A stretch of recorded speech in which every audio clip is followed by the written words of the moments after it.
So I'm continuing my series on America's founding. Here we are in 2026. We're inside a month of the 4th of July and a big celebration of America's 250th birthday, so to speak, 250 years since the Declaration of Independence.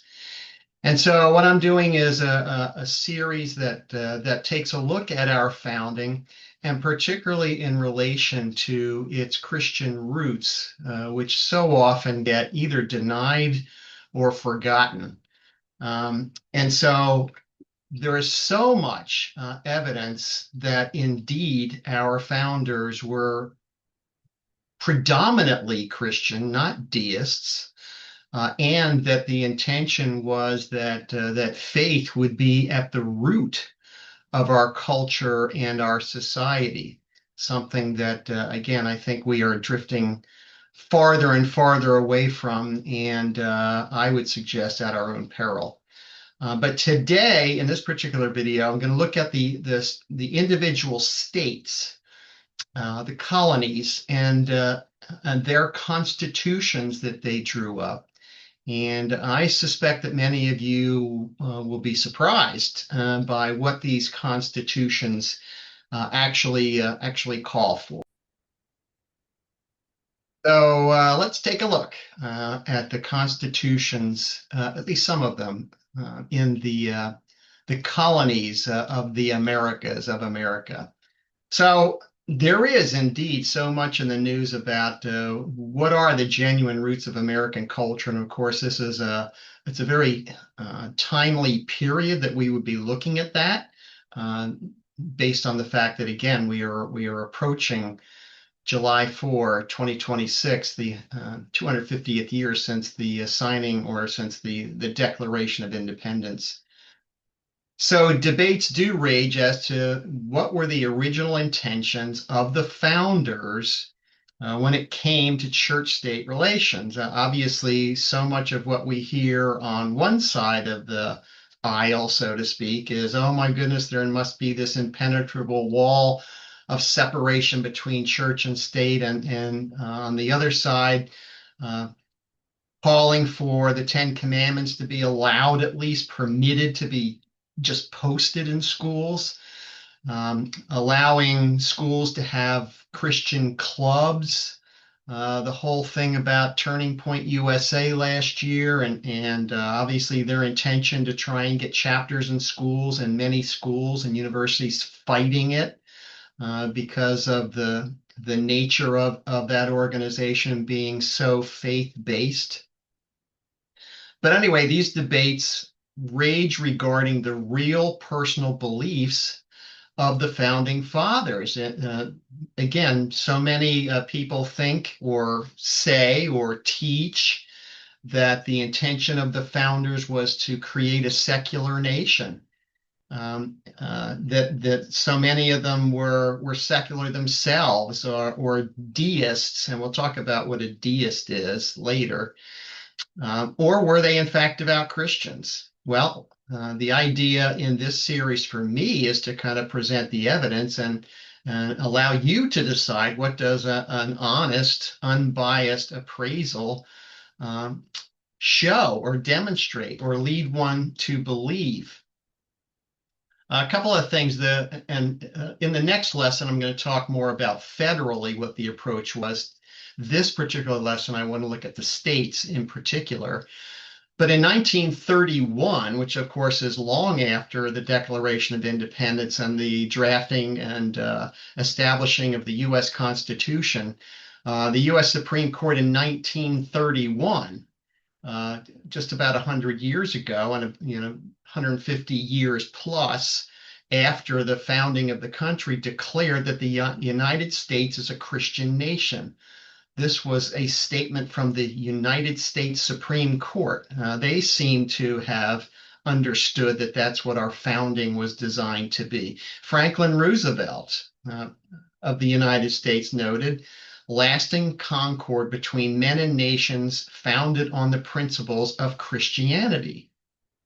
Harry Truman repeated, President Harry Truman, this is a Christian nation. Woodrow Wilson, who was basically considered a progressive, and yet he said America was born a Christian nation.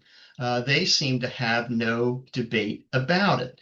Now, what does that mean? If they say, and I would claim that at least at its root, it was founded as a Christian nation. What does that mean?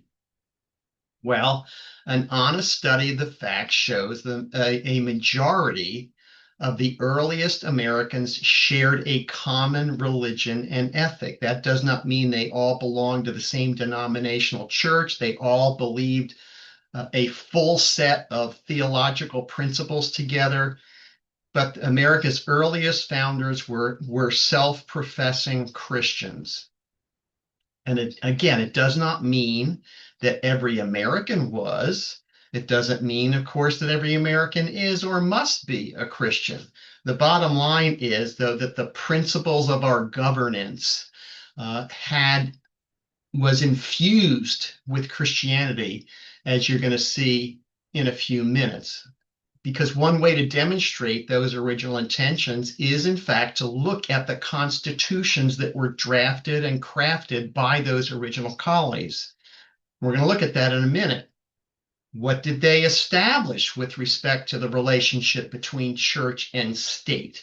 At the state level, as you're going to see, the state constitutions represent a remarkable testimony to the intentions that Christianity was to play a significant role in the formation of those states, and then ultimately as the United States, the nation itself.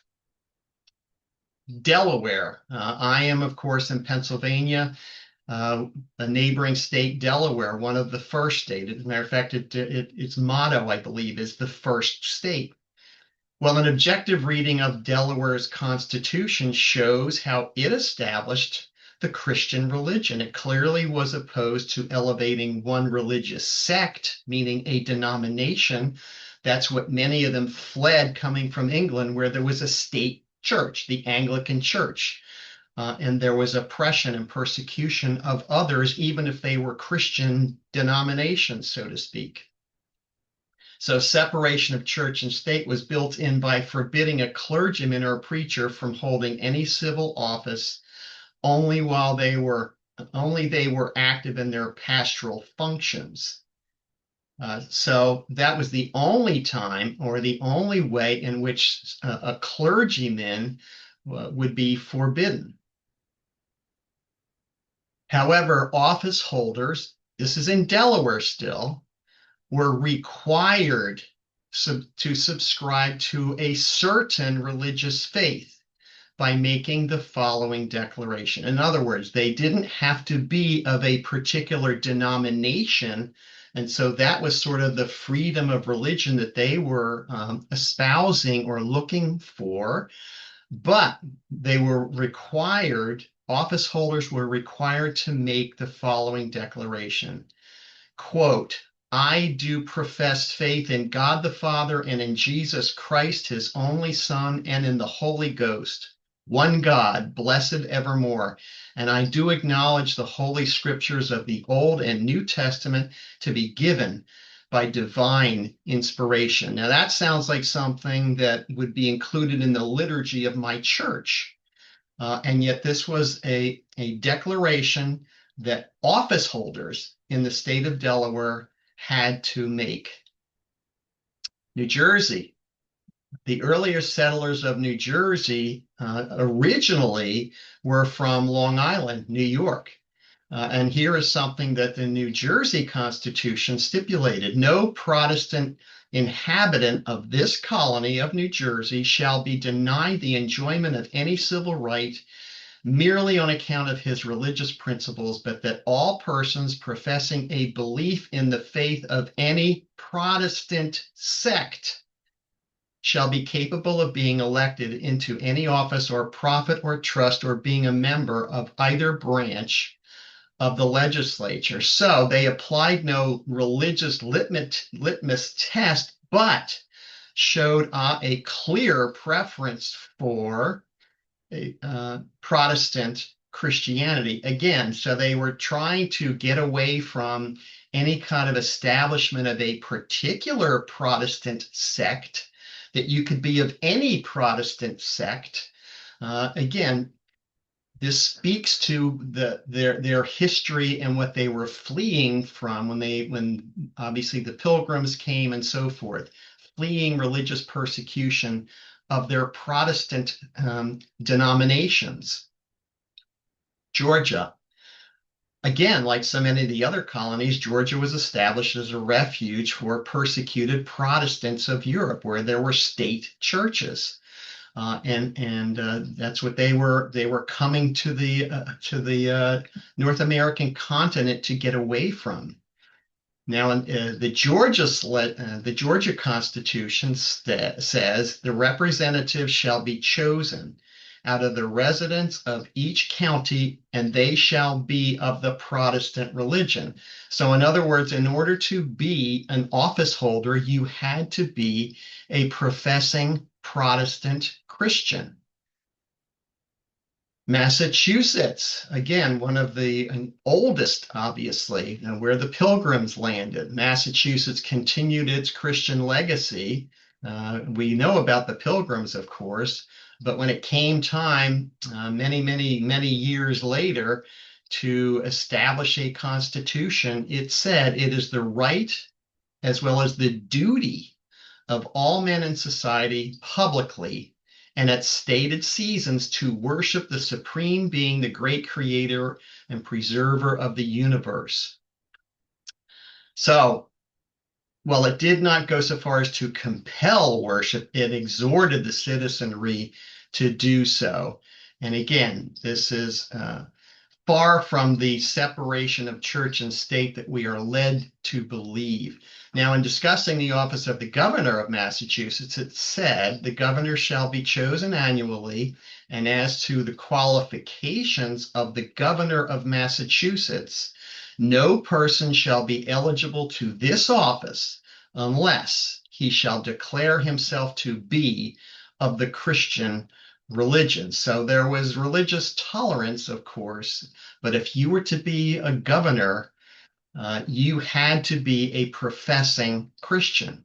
And the following oath was required of the governor. I do declare that I believe the Christian religion and have firm persuasion of its truth. New Hampshire had Puritan roots also, of course, being a neighboring state to Massachusetts. It separated and became its own state in 1679. Its constitution said every individual has a natural and unalienable right to worship God according to the dictates of his own conscience and reason, and no subject shall be hurt, molested, or restrained in his person, liberty, or estate for worshiping God in the manner and season most agreeable to the dictates of his own conscience. Again, looking for religious freedom. Now, it goes on to say that morality and piety are rightly grounded on evangelical principles. With respect to those who would hold state offices, governor, senator, etc., it was a requirement that they be of the Protestant religion. So again, in the Constitution, they're basically saying that the populace, the people, there won't be any religious persecution, but if you're going to hold office in this state, you need to be a Protestant Christian. North Carolina, the French and Spanish were the first to explore North Carolina, but the English were the first settlers. And the first settlement was established by people who had come from Virginia. Of course, we are familiar with Jamestown and so forth. In 1711, Carolina was divided into North and South, and North Carolina became a royal colony of its own in 1729. Now, with respect to the freedom of worship in North Carolina, all men have a natural and unalienable right to worship God according to the dictates of their own conscience. Sounds very much like what we just read in New Hampshire. With respect to holding office in the state, no person No office holder shall deny the being of God or the truth of the Protestant religion, or the divine authority of the Old or New Testaments, or who shall hold religious principles incompatible with the freedom and safety of the state, shall be capable of holding any office or place of trust or profit in the civil department within this state.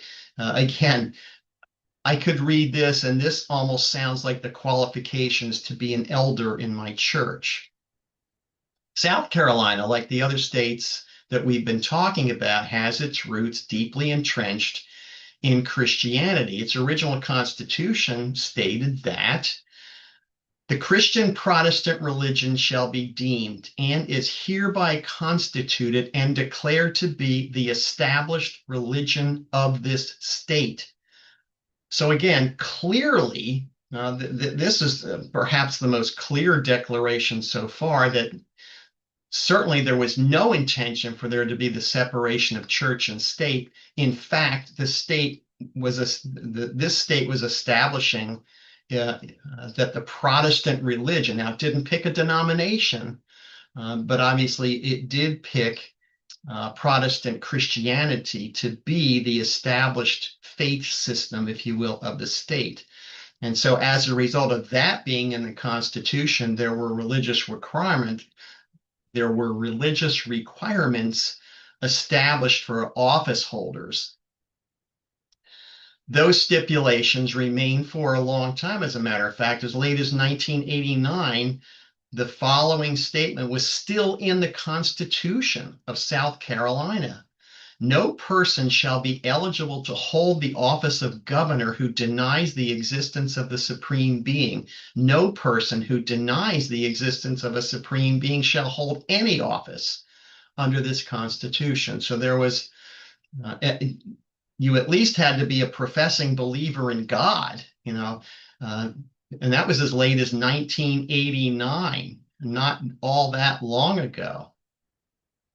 Rhode Island, of all the colonial constitutions, pointed to God and his blessings for their existence.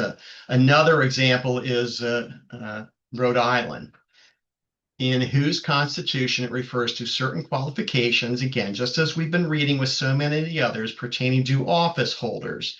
And again, they were holding office holders to a different standard. They were not requiring the citizens to make professions of anything. What they were saying is, we're going to establish freedom of religion in this state. But if you're going to be an office holder, there are certain qualifications, and there were religious litmus tests. It expressly stated its Christian purpose and that Protestantism was required as a qualification for office. Again, this is in Rhode Island. My home state, obviously, I think most people know it was founded by William Penn, who was a Quaker. And of course, the Quakers fled, to the North American continent. William Penn himself had been imprisoned for blasphemy for being a Quaker. He stated in a discourse on government, quote, "This settles the divine right of government beyond exception, and that for two ends: first, to terrify evildoers; secondly, to cherish those that do well." Now, when the Commonwealth of Pennsylvania had a constitution drafted, it stated with respect to the character of its legislators, its office holders, persons most noted for wisdom and virtue. And every member had to pledge the following: I do believe in one God, the creator and governor of the universe, the rewarder of the good and the punisher of the wicked. And I acknowledge the scriptures of the Old and New Testaments to be given by divine inspiration. So every office holder had, in essence, to pledge, I believe that the Bible, Old and New Testament, are divinely inspired, are the divinely inspired Word of God. Any office holder in Pennsylvania had to make that pledge. I hope you can see, that certainly based on the evidence, that it would be very hard to argue that the original intent of the founding fathers of our original colonies Uh, it'd be hard to argue that their intent was to establish a hard and high wall of separation. There's no evidence that that's what they intended, that they intended to separate religious faith from the functions of government. In fact, they were state by state by state requiring that office holders make very, very intense professions of faith, particularly in Protestant Christianity.